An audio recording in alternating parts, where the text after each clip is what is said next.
Good morning, everyone. I'm hoping that you started a lovely day. At least it's a lovely day for me here on the Pacific Ocean. It's a little bit chilly, but it's sunny, and I'm very grateful for it. We're still in the summer, and we are going into transition into the fall season. So what I would like to suggest to you is today to talk about the immune system, how to support the immune system. First, I would like to explain a few changes the body is going through on a hormonal level. And then I would like to suggest, again, I've done it before, some surface immune activation herbs and some deep immune activation herbs. I think it's not going to hurt if I repeat those things. And at the end, I will give you one herb and how to use it for your kidney, one herb and how to use it for your liver, and a stomach compound that is very, very beneficial for your bile production and the use of the bile by the body. So let's get started then. As you can see, the day temperature changes, the daylight changes, and the body feels that. How does it feel it? Through the hormones. We have melatonin regulation that is changing. For this, I suggest you to continue being for 5-10 minutes outside as soon as you get up in the morning. The best thing would be upon the sunrise. This will regulate your melatonin cycle throughout the day, and it will make it possible for your sleep to be better. My screen got dark. I don't know what's going on, but I continue. I hope you can see me, and most importantly, you can hear me. So then the serotonin levels are changing. These serotonin levels, when they change, they change your well-being, your mood regulation, and it's very important also to spend time outside. I know some days, especially here, are not sunny. It doesn't matter. Go outside. Your body will detect the sun through the clouds. So to regulate your serotonin, you have to stay outside. Then we have the cortisol levels. The cortisol levels can be regulated with mindful techniques, with meditations, with prayer, with quiet time, and etc. This is very important. And if you can diminish your coffee intake, that will be great. You will regulate your cortisol levels. Then your thyroid function changes because the bacteria in our gut changes. The metabolism changes as well because the foods we'll be eating in this season changes. That's why we want to accommodate the gut flora with more fermented foods. This is what you can do for your thyroid function, for your overall metabolism. So people who work with me know that those that have hyper thyroid function, they need to do the brassica, to eat them raw. Those that have hypothyroid function or low, they need to eat the brassica marinated or slightly cooked. And then we have the vitamin D levels, which are also dropping. Again, being outside helps a lot. I don't recommend freely vitamins to anybody because if you see my post below, we don't have 100% proof that those vitamins, minerals, and etc., taking it in their artificial form work really well. So that's why I'm very careful. I need a good assessment in order to suggest you vitamin D. I know many of you have that prescribed by your doctor. By all means, please do it. Vitamin D is very important. It's actually a hormone that is doing a lot about our bone health, and that's why for me this is very important. Then we have the sleep hormones that are changing. The sleep cycles is changing as well. And I would suggest you to continue with the cold showers, with the movement, with the social contact. This is very important for your transition to the fall. And I would like then to repeat. I have a video about that, which in depth I talk about the surface immune activation, and these are the immune boosters, the antimicrobial herbs that help the immune system, but don't directly have an impact on it. And I'm just gonna read them for you. Garlic, of course. Garlic, when you crush it in your mouth, it works against parasites in the stomach. When you cook with it, it's good for your cardiovascular system. So any ways possible, garlic is a good thing. You can get it in capsule as well.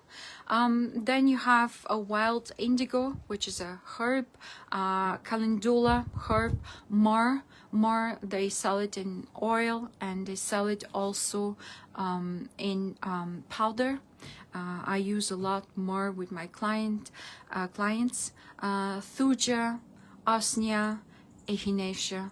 These are herbs that have a surface immune activation. Then we have herbs that have an impact on the tissue of the immune system, which you know from my videos at least, that the immune system is presented in our gut, in our digestive system, in our respiratory system. The body consumes from our muscles, so we can call the muscle also an immune system tissue. So deep in the tissue we have herbs, mostly the mushrooms, that are very, very important for you to take. For women, I would suggest the Schisandra, a very, very important herb. Then you have privet, then you have shiitake mushroom, then you have reishi mushroom, astragalus, very, very important herb. So these were the first 2 points I wanted to go over, 2 main points. And now I would like to say a few words about ground ivy. Ground ivy is a herb that is very, very potent for the kidney, and it's very good when you have IBS.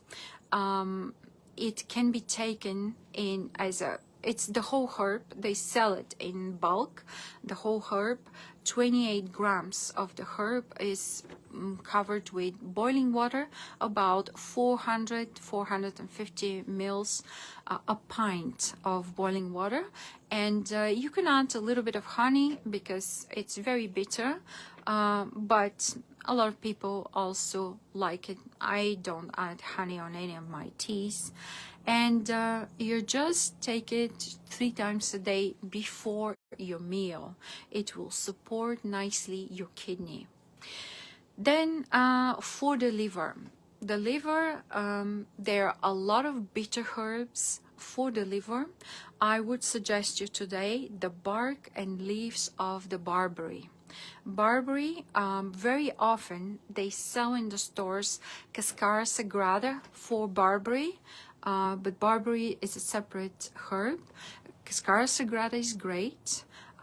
It's great for your elimination, excretion, etc. It supports the liver as well, but barberry is a different herb.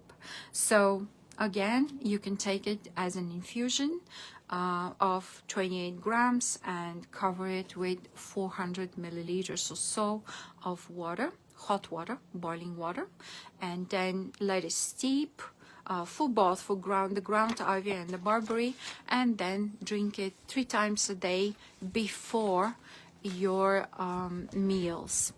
Another important things, and this is my last point for today, this is the stomach bitters. Why do we take stomach bitters? For many reasons. Our stomach is very much loaded with invasion because everything we take from inside, it has to stop or be assimilated by the stomach, or how to say, just separated, the good, the bad, what we have to kill, what we have to prepare for assimilation by the stomach. Very often the function of our stomach is totally ruined by foods, by bad lifestyle, and etc. That's why we offer bitters for the stomach. They work nicely on the tissue, the stomach tissue, and they support, they help the stomach to do its job of killing the bad stuff and allowing the good stuff to go through. So I will just tell you what is this recipe about, and you will decide if you would like to use it. So you prepare a compound of the following herbs. First of all is the white poplar. Use the bark of the white poplar, about 56 grams, or these are 2 ounces. Then you add balmony herb, about 112 grams, or 4 ounces. Then you add bayberry bark, same amount, 112 grams or 4 ounces. And then is a ginger. For the ginger, as I do it, I keep the ginger in the freezer and I grate it. That's the way you don't have those long threads in your teeth. How much ginger? 56 grams, or these are 2 ounces. Then powdered cayenne pepper, the dried fruit. You know, I'm very big on cayenne pepper. Everybody has to take cayenne pepper with lemon in the morning. And I've spoke about that, how to do that in another video. 7 grams, which is a very, very little, way less than 1 teaspoon, or a quarter ounce of powdered cayenne pepper, which is dried, and cloves. About 7 grams as well. Cloves is a very strong herb. So all this mixture, you mix it nicely and sieve it thoroughly. And then when you want to take it, you take 5 milliliters of the tincture of, it's not a tincture, it's a mixture of the mixture. And this is about a teaspoon, a full teaspoon, and you boil about 240 milliliters of water. This is 1 cup, and let it rest a little bit, and take it 3 times a day before your meal. It's an excellent thing for your bile, for flatulence as well. Every person who has problem with the liver and the bile can use that recipe. I borrowed the recipe from Dr. Coffin. I use it with some of my clients, and I find great results in support of the liver. So I will always generally recommend herbs before the supplements.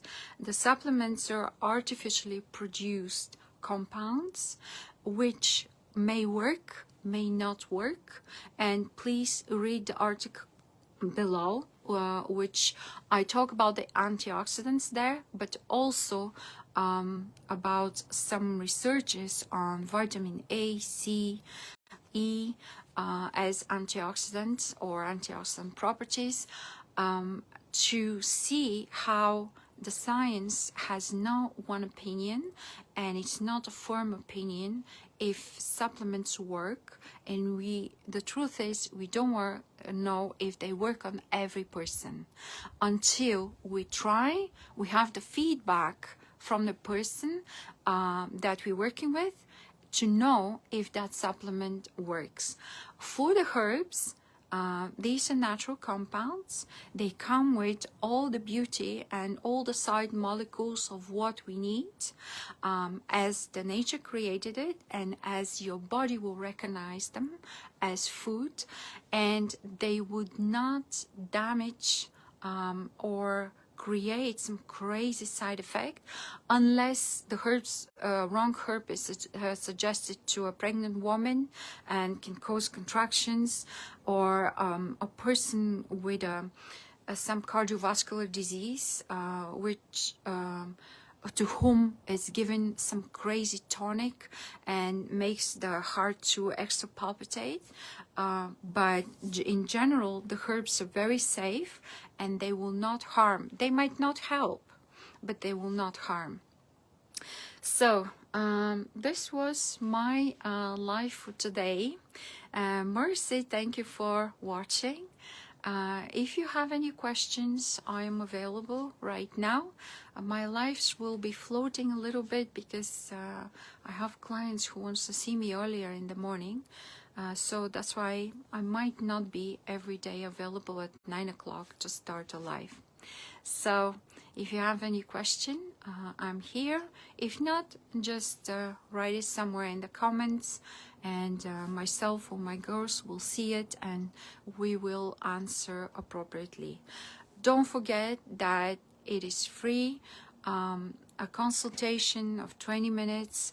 I never sit with a watch and time it. Also, if people would like more assessment or evaluation, I give them an hour and a half, so we can go over the problem and see if I can help and how can I help, or if I can refer them to a colleague who is, let's say, specialist in what they're dealing with. Well, thank you very much for being here, and I wish you a wonderful day and a very successful transition to the fall season, which starts on September 22nd. Thank you. Join our Healthy and Community Facebook group. If you have any questions, please free to comment below. Don't forget to follow and subscribe for more.